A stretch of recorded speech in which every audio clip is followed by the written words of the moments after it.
Welcome back, ladies and gentlemen. You're listening to another edition of DIY Money. DIY money. Logan. What's up with you?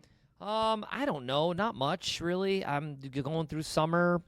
Dude, you're in beast mode. I'm I in know beast that we mode. talk about it a little bit, but you are killing it. You're very kind. I don't feel like I'm killing it. It's just every day, get up and You hit just it. PR'd a race. Yeah, but that's, again, it's as people know who are training. This is not a humble brag. Yeah. Like I'm busting my butt and I'm trying very hard. So what's the next goal? The next is September 6th marathon outside of Chicago and do my best. I love it. And go from there. I like we'll see it. what happens. Fantastic. Yeah. All right, we have a unique question today. We're going to jump right into it. We'll skip all the housekeeping stuff. You know this podcast sponsored by Jewel, etc.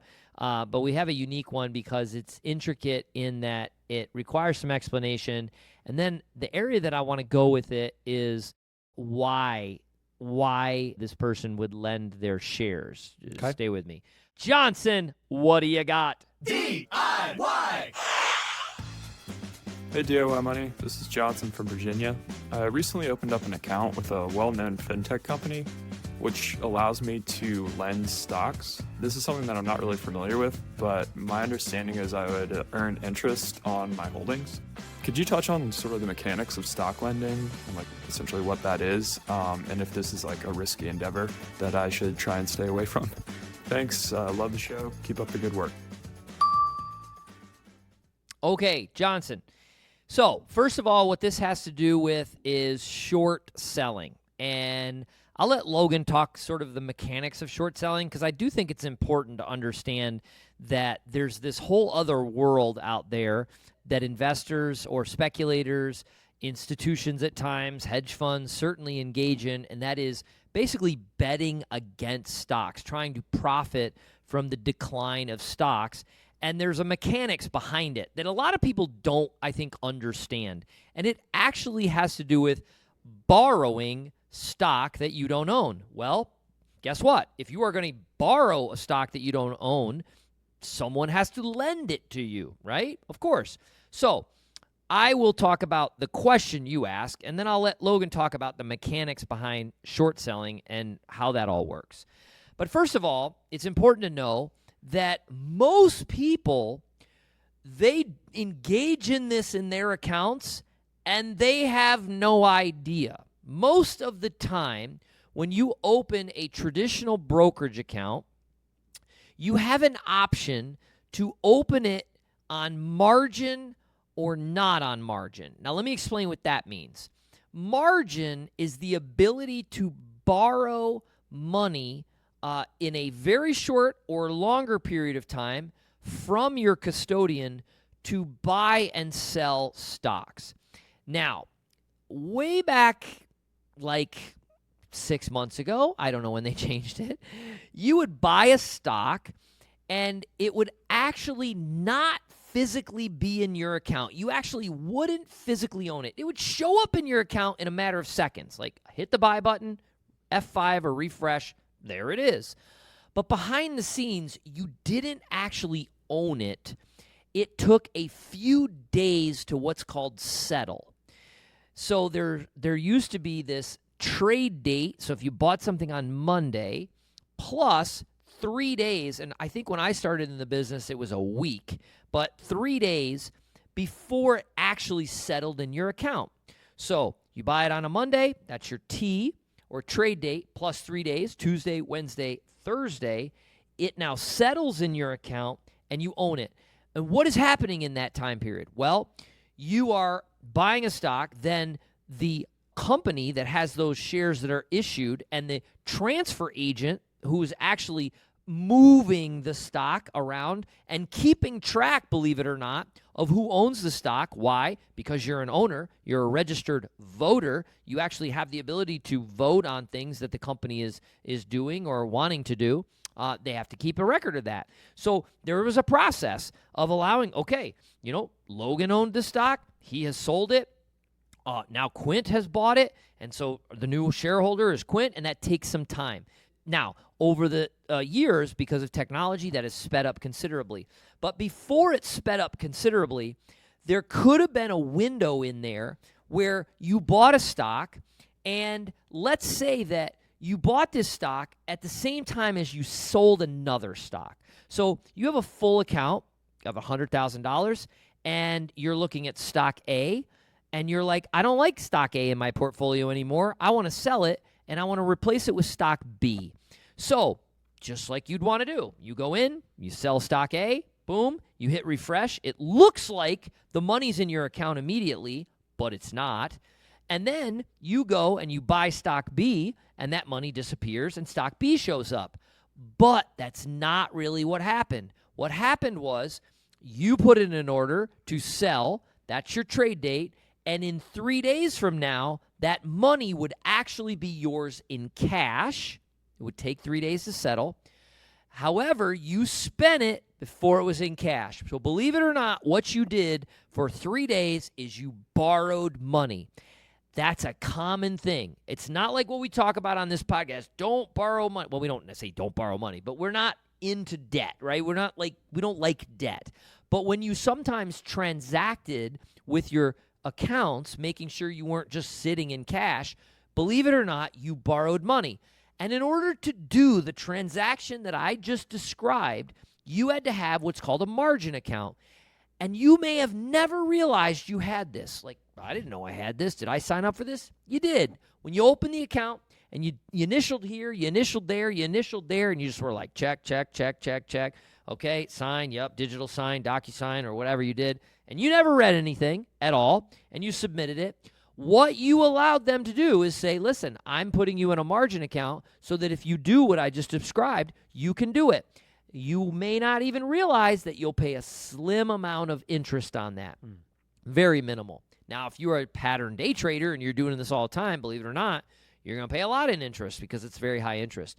But the other thing you signed up for that most people don't realize is that when you own stocks in a margin account, you actually, for most of the brokerage firms that are out there, you signed up to say, listen, at any point in time, I am okay if you lend this stock out for short sellers to borrow and sell short. Now, does that mean you log into your account? Like when I'm reading a book on my Libby app, right, that I've borrowed from the library, and I log in and, oh, shoot, it's gone, right? My borrowing time period is over. This is not a very good example because it disappears when I'm not borrowing it anymore.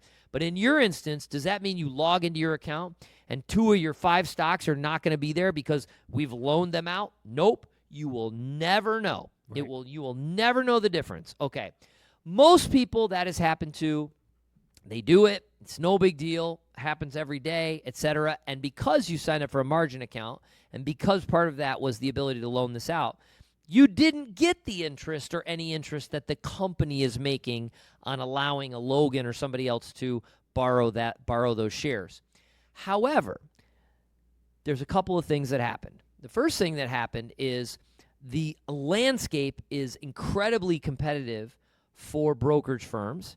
And so many brokerage firms now say, listen, we have the ability to have what's called this lending program that you can participate in.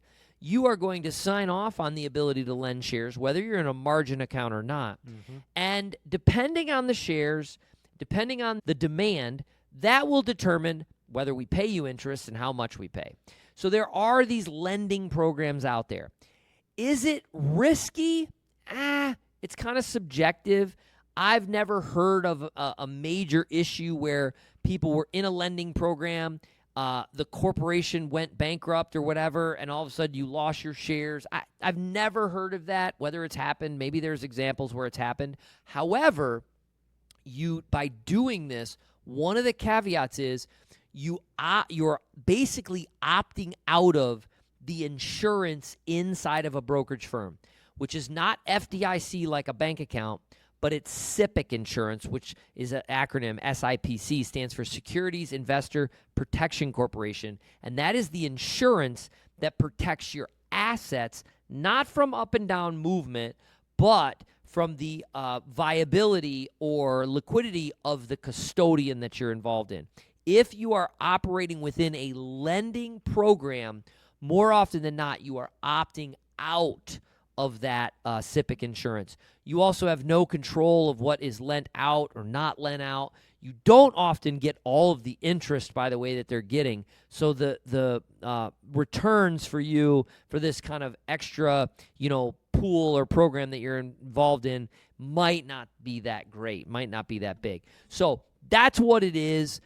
I don't know. I mean, you could try it and see if it's worthwhile, if it's more of a pain in the butt. Does it, you could give it a try. But know that, if you do have some large account, you're opting out of SIPC insurance, which I'm not a fan of. But that would be your big risk. What say you, Logan? Yeah, so let's take a step back, because I think you did a great job answering the question. But let's take a step back, because I think a lot of people don't understand short selling in any way. So I'm going to try to give an example. It's probably not the best analogy, but I'm going to do my best here. So short selling is like, Quint, you have 2 concert tickets. Okay, you have 2 concert tickets. You and I are going to see, who's your favorite artist? Coldplay. I wouldn't touch those tickets with a 10-foot pole. But let's say that you have 2 tickets to Coldplay. No, I hate okay? Coldplay. That was just a joke. That was just a joke. I don't know. Jimmy Buffett. Okay. I mean, God rest his soul. Yeah. This is terrible. Okay. Kenny Chesney. Okay, Kenny Chesney. Gosh. Jeez. Oh, you were going to say Toby Keith next. Okay. So Jeez. we're going to say that it is Kenny Chesney. All right, you have 2 tickets to Kenny Chesney. So I come to you. I'm the short seller. You're the person I'm borrowing from. So you're the person asking this question. So I come to you and say, hey, Quint, I like those tickets. Can I borrow those tickets from you? You would never do this, but you say, yeah, sure, you can borrow the tickets. So I take the 2 Kenny Chesney tickets and I go online to StubHub or whatever, and I sell your 2 tickets for $200 a piece, okay? Sell them for $200 a piece. And I'm thinking in my mind, week before, Kenny's losing it a little bit. He's not, but he's losing it a little bit. Tickets are going to come down. So I think that a week before the concert, after I've sold these already, I'm going to be able to buy those tickets back for $100 a piece, and I'm going to make a $200 profit. And mind you, we are going to the concert. Transportation's booked. The hotel's booked. We're going to the concert. We're going. So you have to buy them. I have to buy the ticket. There's no or option. I'll be pissed. Yes, you will be pissed. So I think I can do this. I'm going to make this $200 profit. You're not going to be the wiser. I'm just going to do this behind the scenes. We're going to show up at the concert. Wheeling and dealing. Exactly. So I think I can do that. Now, here's the deal. If it comes a week before the concert and everybody realizes Kenny Chesney still kicks butt, I'm going to have to pay more than what I sold it for. I still have to do that. I still have to cover the short, or I have to buy the tickets so that we go to the concert. No matter if they're $300 a piece, $1,000 a piece, I have to cover that price, buy those tickets, because we're still going. That's a great example. Did you just come up with that off the cuff, or have you done that before? No, fire. I am totally going to use that. That is a fantastic example. In regards to stocks, that happens all the time. Yep. So I'll not use your example, but let's say Logan has an idea that Netflix is going to come down, and he wants to speculate on the decline of Netflix. He doesn't want to use options. That's a whole nother ball of wax. We don't need to go into that. But he wants to sell the stock short. So he logs into his brokerage account. This is seamless. It takes 2 seconds. He then types in sell short Netflix, and he sells it. And what happens is the brokerage behind the scenes goes to an account like mine. Oh, Quint has 100 shares of Netflix. We're going to put that in Logan's account, borrowing it from Quint. Logan is now having that stock that he actually doesn't own, but he sells it, and he gets the money in the account. He has to buy it back. At some point, he has to buy it back. Why doesn't everybody do this and just wait for a stock to go down? Because he's paying interest on that short sell. A lot of interest, much higher than the 30-year mortgage interest rate, for example. And so the clock is ticking. But what could also happen is, while the downside of a stock is limited, it only can go to 0, the upside is unlimited. So Logan's risk is unlimited. So let's say he believes, oh, Netflix is going to stink this quarter. They're going to announce that they're not selling in as many streaming services, etc. This sucker's going down. He sells the stock short. He has a credit in his account, but all of a sudden, Reed Hastings comes out and says, it's the best quarter in the world. Netflix is unbelievable. We're raising our prices. We're seeing demand, and the stock shoots up 30%.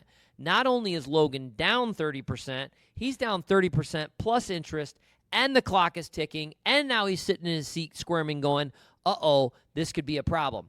The added caveat is the broker could go, Logan, you got a problem because this is appreciating so much, you don't have the money in your account. Right. You are either going to need to add money or we're going to cover this for you and return the shares back to Quint. Yep. Again, that's short selling in a nutshell. I like your explanation regarding tickets. That's fantastic. I'm totally going to use that.